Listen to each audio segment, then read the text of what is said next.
পর্যন্ত কোনো মুসলমানকে দেখিনি ঈদের দিনে মসজিদের সামনে মাইক চালিয়ে দিয়ে নাচছে। আজ পর্যন্ত কোন খ্রিস্টানকে দেখিনি যিশু খ্রিস্টের জন্মদিনে মুরগি কেটে পুকুরের কোনায় বসে খাচ্ছে। কালী পূজার বিসর্জনের দিন হিন্দুকে দেখেছি মাকে টলিতে তুলে দিয়ে মদ খেয়ে নাচতে নাচতে যাচ্ছে, বলে আসছে বছর নাকি আবার হবে। আমার বাড়ির পাশে একটু দূরে একটা মসজিদ আছে, আমি ভালো করে ঘড়ি ধরে মিলিয়েছি, সেটা দিনে 5 বার নামাজ পড়ে মুসলমান। ভোর 5টায়, দুপুর 12টায়, বিকেল 3:30টায়, বিকেল 5টায়, সন্ধ্যে 7টায়। একদিন, দুদিন, 3 দিন, 1 সপ্তাহ মিলিয়েছি, নামাজের সময়টা 1 মিনিট এদিক ওদিক হয়নি। আপনাদের এই পুরো সবঙ্গে যদি বন্যা হয়ে যায় তবু নামাজের সময়টা পরিবর্তন হবে না, ওটা ভোর 5টার নামাজটা 5টাতেই হবে। কিন্তু দুঃখ কি, নরঘাট ব্রিজটা পেরোতে গেলে ডান দিকে একটা মুরগির দোকান আছে, ওই দোকানটার নাম হচ্ছে শ্রীকৃষ্ণ ব্রয়লার সেন্টার। গোটা 110, কাটা 220। আমার কষ্ট হয়, তোমার নাম নিয়ে মানুষ কসাইখানা খুলে ফেলেছে।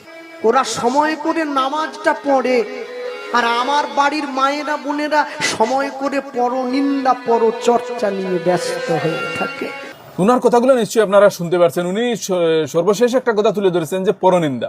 পরনিন্দা কিন্তু আমাদের ধর্মের জন্য অনেক খারাপ একটা বিষয়, যে আমাদের ইসলাম ধর্মে এই পরনিন্দা যেটা, এটা অনেক খারাপ। এটাতে কোনো আপনি রক্ষা পাবেন না, এটার বিচার, এটার শাস্তি কিন্তু আপনাকে ভোগ করতেই হবে, কারণ এইটার কোনো ক্ষমা আপনি আল্লাহ পাক রব্বুল আলামিনের কাছ থেকে পাবেন না।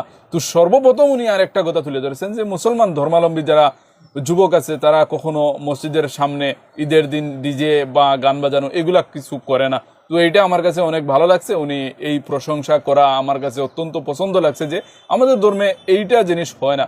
তবে কিছু বাইরে আছে যারা ঈদের দিন দেখবেন যে বাইক নিয়ে বা বন্ধু বান্ধব নিয়ে খুব একটা বেশি এনজয় করার জন্য, ফুর্তি আমোদ করার জন্য নিজের জীবনটা শেষ করে দেয়। তো ওই দিক থেকে আমি বলবো যে আমরা এই কাজগুলা করব না।